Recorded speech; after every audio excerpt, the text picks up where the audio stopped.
Assalamualaikum warahmatullahi wabarakatuh. Kembali lagi pada kesempatan kali ini kita berbincang-bincang santai ya. Dan untuk tema kali ini kita kembali berbincangkan tentang pendidikan ya. Sangat banyak sekali ya masalah-masalah pendidikan yang menimpa negeri ini gitu. Dan nampaknya masalah ini sulit untuk diselesaikan gitu. Karena masalahnya terlalu banyak dan kompleks ya.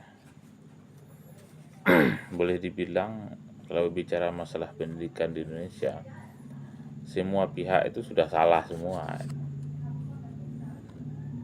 Dan tentu saja saya tidak mengeneralisir ya. Pihak yang pertama yang salah itu adalah masyarakat. Kenapa masyarakat?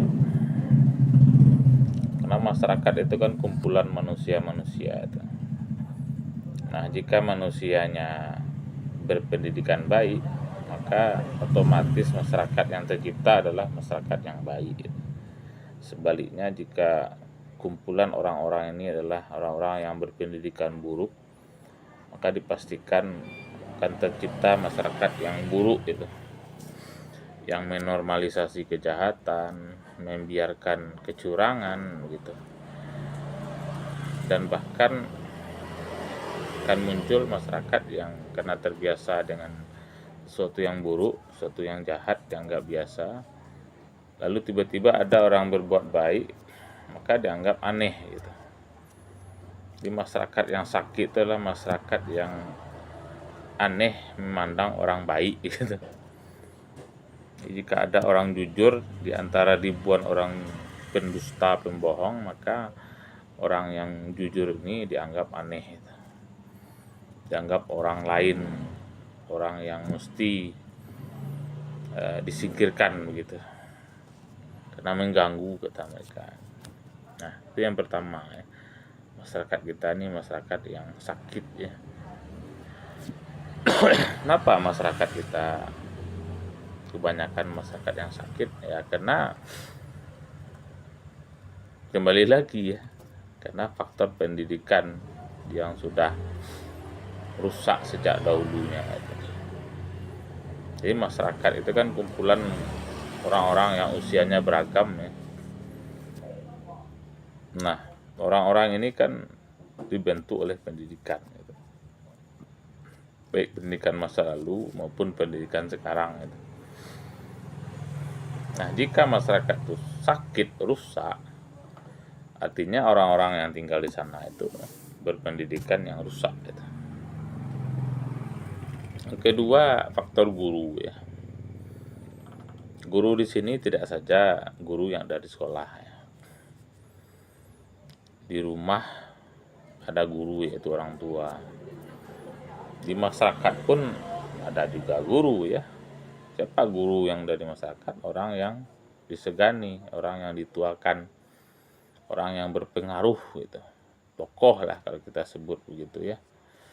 Nah, tokoh masyarakat ini apapun dia latar belakangnya gitu ya, kalau dia rusak, maka dia punya andil merusak masyarakat gitu. Kalau kerjanya menghasut dan masyarakat terhasut oleh hasutan-hasutannya, maka dia termasuk orang yang rusak, orang yang merusak, punya andil merusak gitu.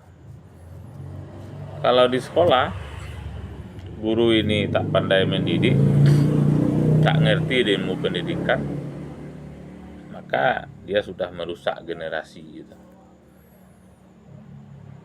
Ya, misalnya guru yang menormalisasi joget-joget gitu. Bahkan gurunya juga berjoget dengan siswa. Ya jelas itu. Masih siswanya senang karena gurunya juga senang gitu kan. Kalau sudah begini gimana nih cara membentuknya kembali kan gitu. Itu yang kedua ya. Guru yang rusak itu. Yang ketiga, orang tua yang rusak itu. Nah, ini yang paling fatal ya.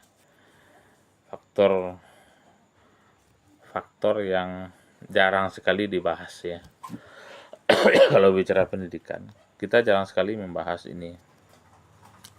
Kita sering membahas kualitas guru ya, tapi kita jarang sekali membahas kualitas orang tua gitu. Ya, untuk jadi guru tentu tidak mudah ya. Ada syarat dan ketentuannya dan bahkan ada tesnya juga itu. Tapi kenapa menjadi orang tua atau calon orang tua itu tidak ada tesnya begitu? Pernah tidak kita melihat calon pengantin yang dites dengan berbagai macam tes gitu kan, dan ada tidak lulusnya gitu? Mungkin jarang sekali, mungkin tidak ada ya. Saya rasa tidak ada itu.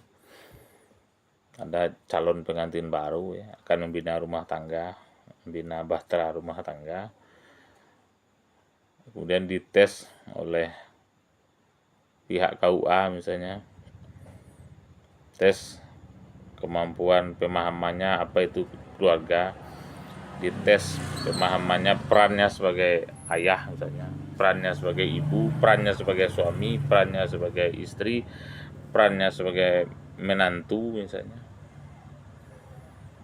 Adakah dijelaskan kepada mereka itu dan kemudian dites pemahamannya terhadap itu? Dan kalau mereka tidak mengerti perannya maka nikahnya ditunda misalnya. Mungkin ada ya, tapi ini sebagai usulan saja gitu. Karena ini penting ya gitu. Karena keluarga-keluarga ini kan mencetak calon-calon apa ya? Mencetak generasi ya. Generasi itu dicetak di keluarga itu, ayah ibu gitu. Kalau ayah dan ibunya tidak becus mendidik anaknya, karena tidak ngerti cara mendidik anak gitu kan, atau tidak becus mengurus rumah tangganya, baik istri maupun suami tidak tahu peran dan fungsinya, ya udah rusak. Kalau rumah tangga itu rusak, ya kembali lagi ke pernyataan saya di awal itu, masyarakatnya juga rusak. Itu dia ya. Jadi yang pertama masyarakat yang rusak, dan guru yang rusak, kemudian orang tua yang rusak. Terakhir gitu. Dan ini penting juga ya. Para pemimpin yang rusak, pemerintah dalam hal ini gitu ya. Nah, paradigma pendidikan kita selama ini ketika membahas pendidikan itu seolah-olah itu hanya tanggung jawab Kementerian Pendidikan gitu dan Kebudayaan gitu. Padahal tanggung jawab pendidikan itu kalau di pemerintahan ya semua kementerian itu bertanggung jawab dengan pendidikan gitu. Nah, makanya karena mereka tidak ngerti, selama ini Kementerian Pendidikan itu lebih tepatnya disebut dengan Kementerian Persekolahan gitu, bukan Kementerian Pendidikan gitu. Karena yang mereka urus selama ini adalah sekolah ya. Sekolah dan kampus. Padahal sekolah dan kampus itu bagian dari pendidikan gitu. Bukan pendidikan itu sendiri, itu sekolah bukan ya. Sekolah dan kampus itu bagian dari pendidikan yang disebut dengan pendidikan formal gitu. Ini paradigma ini yang dianut oleh sebagian besar masyarakat kita itu. Kalau bicara pendidikan itu ya sekolah dan kampus ya. Seseorang yang tidak sekolah dan tidak kuliah dianggap kurang berpendidikan gitu. Walaupun tidak semuanya salah gitu ya, tapi salahnya banyak gitu ya. Kalau kita hanya mengukur pendidikan itu dari sekolah itu. Kalau kita berani mengatakan bahwasanya orang yang tidak sekolah itu orang tidak pendidikan gitu, secara tidak langsung kita sudah melecehkan Rasulullah dan para sahabat ya. Mereka itu tidak pernah sekolah, tidak pernah kuliah itu ya. Jadi itu ya, jadi kerusakannya di semua lini gitu ya. Siapa yang menjadi korbannya atau yang menjadi subjek atau objek yang rusak itu ya tidak lain bukanlah generasi kita, generasi muda kita ya, generasi muda kita yang tambah rusak. Kenapa? Karena generasi tuanya juga rusak gitu. Mustahil ya generasi tuanya tidak rusak, generasi mudanya rusak, itu mustahil itu. Sebab anak-anak kita, anak-anak muda kita itu meniru siapa orang yang lebih tua dari dirinya itu. Dan contoh teladan itu tidak ada, nyaris tidak ada. Di rumah tidak ada, di sekolah juga gurunya seperti itu, di masyarakat apalagi gitu ya. Jadi ini masalahnya ya, keteladanan ya, krisis keteladanan gitu. Kenapa ya? Hampir semua tokoh itu orang yang yang terpandang terkenal itu sekarang sulit menjadi tauladan gitu. Bukan berarti tidak ada ya, tapi makin sulit saja ya. Ini kita bicara konteks Indonesia ya, bagaimana pendidikan di Indonesia itu yang masalahnya tidak pernah selesai begitu. Ya karena kita tidak menyelesaikan akar masalah ya. Akar masalah pendidikan itu apa? Akar masalah pendidikan itu di sistem gitu. Sistem yang kita ciptakan selama ini gitu. Yang sudah kita anggap baku gitu ya.